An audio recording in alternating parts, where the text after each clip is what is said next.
The ಹಾರಿಸಾನ್ ಆಂಗ್ಲ ಮಾಧ್ಯಮ ಶಾಲೆಯ ವಾರ್ಷಿಕೋತ್ಸವ ನಗರದ ವಿನಾಯಕ ನಗರದಲ್ಲಿ ಇರುವ ದಿ ಹಾರಿಸಾನ್ ಆಂಗ್ಲ ಮಾಧ್ಯಮ ಶಾಲೆಯ ಶಾಲಾ ವಾರ್ಷಿಕೋತ್ಸವವನ್ನು ನಗರದ ಆಂಜನೇಯ ರೆಡ್ಡಿ ಕಲ್ಯಾಣ ಮಂಟಪದಲ್ಲಿ ಮಂಗಳವಾರ ಹಮ್ಮಿಕೊಳ್ಳಲಾಗಿತ್ತು. ವಾರ್ಷಿಕೋತ್ಸವದ ಅಧ್ಯಕ್ಷತೆಯನ್ನ ಶಾಲೆಯ ಮುಖ್ಯೋಪಾಧ್ಯಾಯರಾದಂತಹ ನೂರ್ ಉಸ್ ಸಾಬಾ ಹಾಗೂ ಆರಿಫ್ ಉಲ್ಲಾ ವಹಿಸಿದ್ರು. ಕಾರ್ಯಕ್ರಮಕ್ಕೂ ಮುನ್ನ ದೀಪ ಬೆಳಗಿಸುವ ಮೂಲಕ ಚಾಲನೆ ನೀಡಿದ್ದಾರೆ. ಇನ್ನು ಕಾರ್ಯಕ್ರಮವನ್ನ ಕುರಿತು ಮಾತನಾಡಿದ ಚಿಂತಾಮಣಿ ನಗರದ ಗಣ್ಯರು, ವಿದ್ಯಾರ್ಥಿಗಳಿಗೆ ಓದು ಬರಹದ ಜೊತೆಗೆ ಸಾಂಸ್ಕೃತಿಕ ಚಟುವಟಿಕೆಗಳು ಸಹ ಬಹಳ ಮುಖ್ಯ ಎಂದರು. ಇನ್ನು ಕಾರ್ಯಕ್ರಮಕ್ಕೆ ಆಗಮಿಸಿದ ಮುಖ್ಯ ಅತಿಥಿಗಳಿಗೆ ಸನ್ಮಾನ ಮಾಡಿ ಗೌರವಿಸಲಾಯಿತು.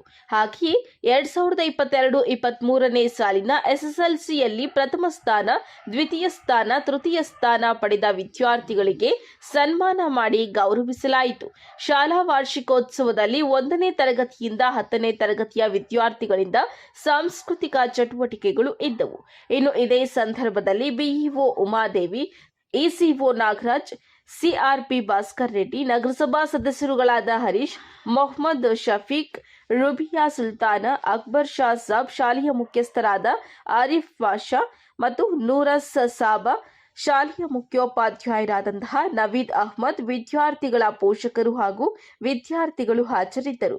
ವರದಿ ಸಲ್ಮಾನ್ ಪಾಷಾ, ನಂದಿ ಟಿವಿ, ಚಿಂತಾಮಣಿ.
ಹಠ ಜಾಸ್ತಿ, ಮನೆಯಲ್ಲಿ ಮೊಬೈಲ್ ನೋಡೋದು ಜಾಸ್ತಿ ಇರುತ್ತೆ. ಮೊಬೈಲ್ ಅಲ್ಲಿ ನೋಡೋದು ವಾಂಟೆಡ್ ಏನಿದೆ, ಮೆರಿಟ್ಸ್ ಏನು, ಡಿಮೆರಿಟ್ಸ್ ಏನು, ಏನೆಲ್ಲ ನೋಡ್ಬೇಕು ಅಂತ ನೋಡಲ್ಲ. ಬರೀ ಎಂಟರ್ಟೈನ್ಮೆಂಟ್ ಪರ್ಪಸ್ ಇಂದ ನಾವೇನ್ ಮಾಡಬಾರ್ದು ಅಂತ ಹೇಳ್ತೀರಾ, ಡೋಂಟ್ ಡೂ ಅಂತ ಹೇಳ್ತೀವೋ ಅದನ್ನ ಬಹಳ ಕ್ಯೂರಿಯಾಸಿಟಿಯಿಂದ ಮಕ್ಕಳು ಟ್ರೈ ಮಾಡ್ತಾ ಇರ್ತಾರೆ. ಇದರಿಂದ ಬಹಳ ದಾರಿ ತಪ್ಪುವಂತ ಅವಕಾಶಗಳು ಕೂಡ ಇದೆ. ನಾವೀಗ ನೋಡ್ತಾ ಇರ್ತೀವಿ, ರಿಸಲ್ಟ್ ಅಲ್ಲಿ ಮಗು ಫೇಲ್ ಆಯ್ತು ಅಂತಂದ್ರೆ ಅದ ನೆಗೆಟಿವ್ ಥಿಂಕಿಂಗ್, ಇನ್ನೇನೋ ಯೋಚನೆ ಮಾಡೋದು ಮಕ್ಕಳು. ಇಷ್ಟಪಡ್ತೀನಿ. ಮುಂದೆ ಬೇಬಿ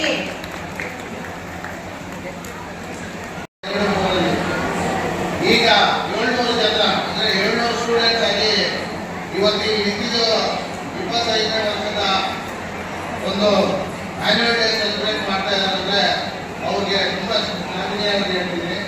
ಯಾಕಂದ್ರೆ ಬಹುತೇಕ ಕೂಲಿ ನಾಳೆ ಮಾಡಿ ಅಲ್ಲಿ ಜೀವನ ನಡೆಸುವಂತವರು, ಅದಕ್ಕೆ ಬರುವ ಚಾಲೆಂಜಸ್ ಅವ್ರು ಗೊತ್ತಿದೆ, ಯಾವ ರೀತಿ ಸಂಸ್ಥೆ ನಡೆಸಬೇಕು, ಅಲ್ಲಿ ಚಾಲೆಂಜಸ್ ನಾವೇ ಅವ್ರಿಗೆಲ್ಲ ರಿಕ್ವೆಸ್ಟ್ ಮಾಡ್ತಾ ಇರ್ತೀವಿ ಸ್ಟೂಡೆಂಟ್ಸ್ ಪರವಾಗಿ.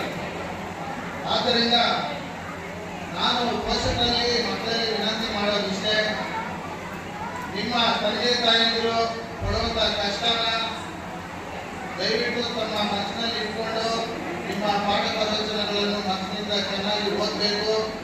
ನಿಮ್ಮ ಸಂಸ್ಥೆಗೆ ಒಳ್ಳೆಯ